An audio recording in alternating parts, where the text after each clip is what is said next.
Setelah mengidentifikasi berbagai permasalahan yang terjadi pada proses penilaian ujian, langkah berikutnya adalah merancang sistem yang mampu menjawab seluruh kebutuhan pengguna.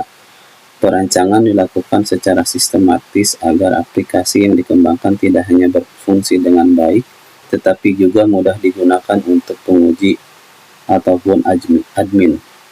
Pada penelitian ini saya menggunakan metode waterfall, sehingga metode pengembangan perangkat lunak.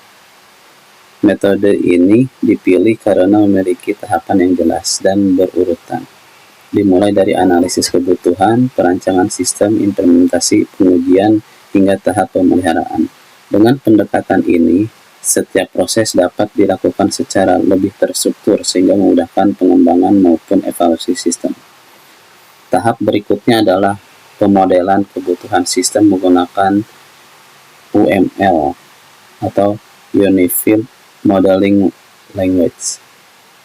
Use case diagram digunakan untuk menggambarkan hubungan antara pengguna dengan sistem.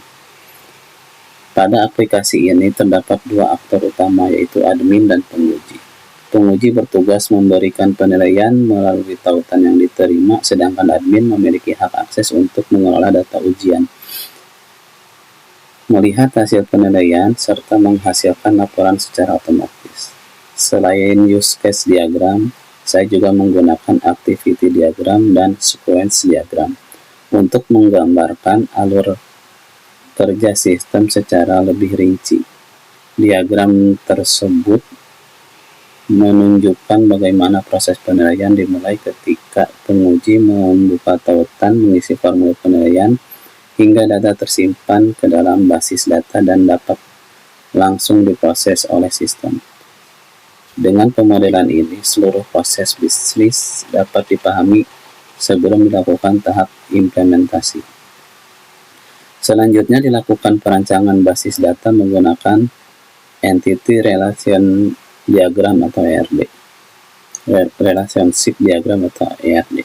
Perancangan ini bertujuan untuk memastikan setiap data seperti data mahasiswa, penguji, jenis ujian, komponen penilaian, dan hasil penilaian saling terhubung dengan baik sehingga proses penyimpanan maupun pencarian data dapat dilakukan secara cepat dan akurat.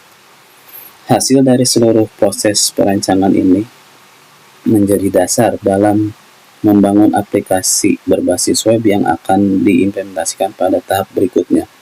Dengan rancangan yang terstruktur, sistem dapat diharapkan mampu memberikan kemudahan bagi penguji dalam melakukan penilaian, sekaligus membantu admin mengelola seluruh proses penilaian secara lebih efisien, terintegrasi, dan akurat.